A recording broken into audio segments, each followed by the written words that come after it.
Unë në fakt nuk jam alergjik fort ndaj qytetërimit otoman, bile nuk jam fare.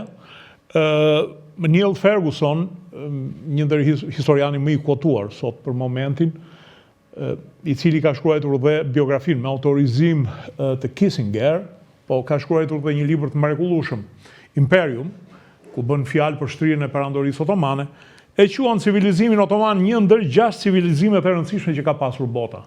Kështu që është ignorancë që ta cilësosh një prapambetje e të tjera si jemi mësuar t'i veshim neve qytetërinë, por nuk dua të zgjatem në këtë, mund të bëjmë debat një herë tjetër kur të duash për sa i përket kësaj teme.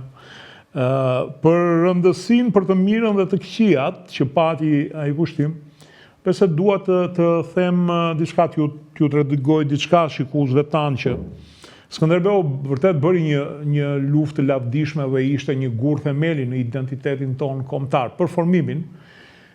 Në një kohë në fakt që kombet nuk ekzistonin, e krijuan më vonë rilindasit tanë, por nuk është se ne u bëm ndonjë pengesë e madhe për që otomanët të zbarkonin në Europë, në Itali. Otomanët zbarkuan në Otranto dhe ndëjtën një vit aty. Madje ekspeditat të tyre kanë shkuar deri në Venecia, ku ende ekziston një lagje turqish në Venecia, dhe ka qenë një dokumentar shumë i bukur, Turqi tan i Rai Unos, ku këta e kishin ruajtur çuditërisht për 500 vjet identitetin. Në Otranto madjet otomanët, se ne ngatrojmë me turqit, bën një masakër ku vran 800 veta që nuk pranuan të ndronin fen nga katolik në musliman, dhe ata për kishën katolike janë martirët e Otrantos. Pra, nuk është se ne u bëm ndonjë pengesë e madhe. Thjesht otomanët donin të kapnin zemrën e Europës, nuk ju interesonte jugu i Italisë. Nuk e dia jam i sakt, zoti Yazëxhi. Je i sakt edhe do të shtoj edhe këtë gjë që Skënderbeu është një person hot në historinë osmane, por nacionalizmi shqiptar kur u formsua në kohën e rilindjes, po sidomos pas luftës parë botërore, në një kohë kur britanikët dhe francezët shkatruan osmanët dhe ishte një urrejtje masive kundër myslimanëve në Evropë, rilindja dhe ata që bën shtetin shqiptar pas konferencës së paqes kishin nevojë për të gjetur një mit, një hero, apo sikur Ernest Gellner, historiani i famshëm i nacionalizmit, i quan një cub lokal apo një bandit, të cilin do ta kthenin më pas në një hero të madh kombëtar. Gjithsesi ky banditi ka bërë disa betejë që kanë thyer goxha otomanë, nuk e di, thuhet që 2 sultan kanë ardhur këtu dhe nuk e kapën dot këtë banditin. Beteja ka bërë ai, po muhabeti që në kohën kur ai ka ekzistuar, nuk ka patur shqiptarë, se shqiptarët nuk janë ata arbërorët mesjetarë. Shqiptarët në 500 vite perandori osmane janë miksje popujsh dhe racash. Le të marrim kryeministrin Rama, që një degë familjes së tij vjen nga vlehët e Voskopojos, një vjen nga Sarajevo, domethënë shqiptarët janë një çorë. Yazëxhi, e kam të qartë kontroversinë tënde për sa i përket kësaj. Padyshim që të gjithë kombet janë përzierje, kalimesh, racash, vetë Italia nuk janë pasardhës romake, por ke një problem të madh që duhet ta shpjegosh, sepse janë ca ishuj të paprekur nga zhvillimi 500 vjeçar, siç janë arbresht e Italisë, që ngjasojnë shumë me ne, me Toskët sidomos, dhe një pjesë atyre që janë në Venedik ngjasojnë me gegët, në gjuhë, në doke, në zakone, në tipare. Vërtet perandoria otomane kaloi tek neve në ulësirë, patjetër që ka pasur një përzierje racash, është normale, por zonat malore kanë mbetur të paprekura sepse otomanëve nuk ju duheshin gjë, boll të paguaje taksën dhe për ta ishën rregull. Po jo kaq në Hilis, të lutem, jo kaq në Hilis. Zonat malore po, por ajo Shqipëria e qytetruar, qytetet, Força, Kanina, Berati, Elbacani, Tirana, u miksën me lloj njerëzish. Patjetër. Për shembull domethënë le të shohim toponominë e Shqipërisë. Tiranë vjen nga persishtja, Kashar vjen nga persishtja, Yzberisht vjen nga persishtja, Elbasan vjen nga otomanishtja. Domethënë, pastaj le të shohim se çfarë ndodhte në jugun e Shqipërisë. Deri kur u krijua Shqipëria, kemi patur grupe etnike, vllahe, bullgare, greke, të cilat shteti shqiptar i buldozoi dhe i shqiptarizoi me pahir, sigurisht shqiptarizoi edhe familja Edi Ramos ndër tjera. Patjetër, siç greqizuan, më fal. Gjysma e Greqisë sot është vllahe, kështu që nuk ka ndonjë çudi që shtetet nacionale tentuan në homogenizimin e këtyre.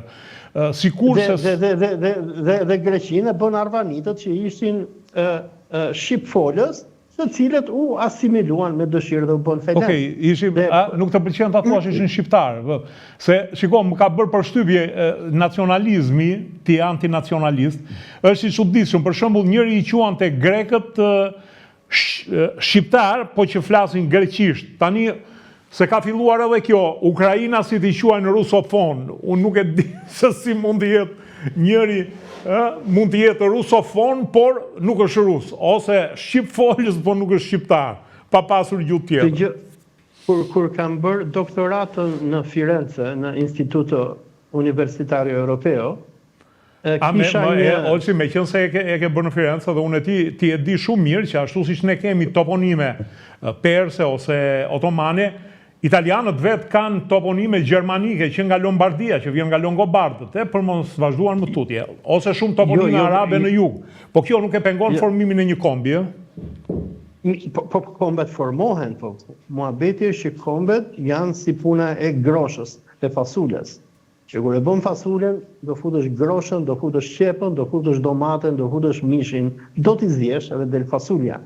Domethënë, kombet janë trazim dhe gatim i shumë grupeve etnike, fetare në disa raste, dhe njerëzve me kultura nga më të ndryshmet. Dhe, domethënë, teza ime është, domethënë,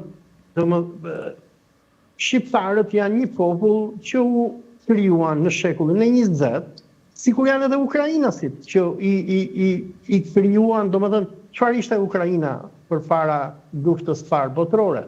Ishte Poloni. Më fal, ishte pjesë e perandorisë ruse, pastaj u nda. Po, kjo nuk ka asnjë çudi. Rumunët vetë janë të tillë, grekët vetë, bile po të them edhe një kuriozitet, ADN-ja e grekëve është 100% turke. 100%. Dhe kjo nga studime italiane, nga studime serioze. Çka tregon që grekërit vetë, si kom, janë pinjoll të otomanëve, që janë boshti i Turqisë së sotme.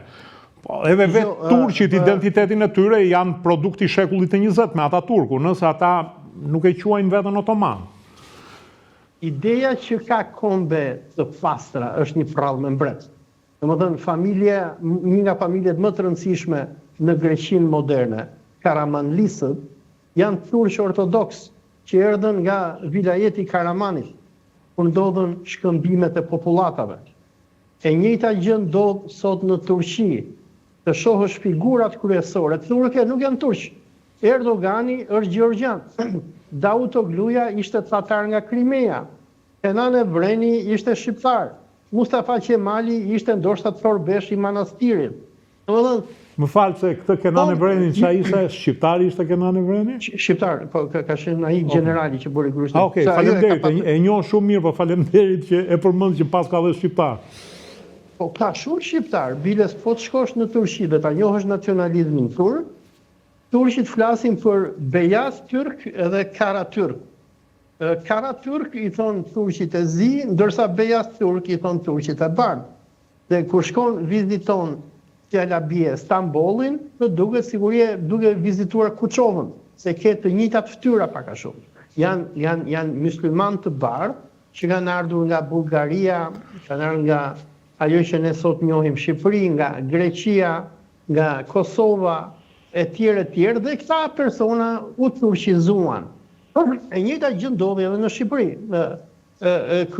Një nga kryeministrat e parë të Shqipërisë, Pandeli Evangjeli, të dikush shton edhe lexon fondin austriak që kemi në Institutin e Historisë aty në Tiranë, ata thonë që ai nuk dinte të fliste shqip, fliste rumanisht me austriakët.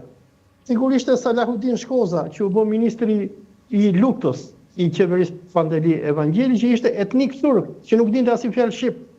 Dhe puna është se çfarë ndodhi shqiptarëve, ashtu sikur ndodhi edhe turqëve dhe grekëve, se nacionalizmi ishte një ide shoviniste, raciste, që urrente fqinjin e tjerë, ashtu sikur në Greqi ndodhi helenizim me dhunë i arvanitëve, i slavëve bulgar, i vlehëve. Madje ata si bën masakra ndaj çambe kanë bërë akoma më të egra ndaj maqedonasve, ndaj bullgarëve të veriut. Ndaj bullgarëve. Domethënë, unë kur i shoh grekët, unë i njoh nga janë grekët. Nëse është grek i zi dhe brun, pak më i zi se sa unë, më brun se sa unë, unë e kuptoj që ai është nga Peloponezi, është nga zonat e Athinës. Se ata janë me origjinë ndoshta egjiptiane, se kur Aleksandri i Madh shkoi në Egjipt, si duhet ta sjell shumë egjiptian, apo të shikosh kretasit, grekët e Kretës, ata janë të zdister, janë arab.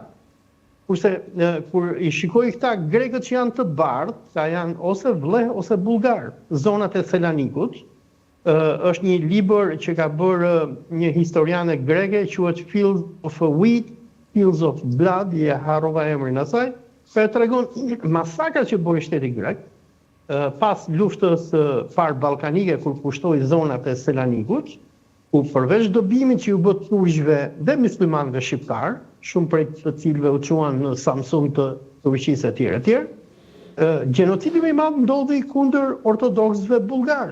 Domethënë zonat që nga Follorina e deri në Aleksandropolis, për ata që kanë shkuar me makinë, e din sapo kalon Kapshticën që kalon për në Kristalopigji, që është autostrada që të çon deri në kufirin e Turqisë.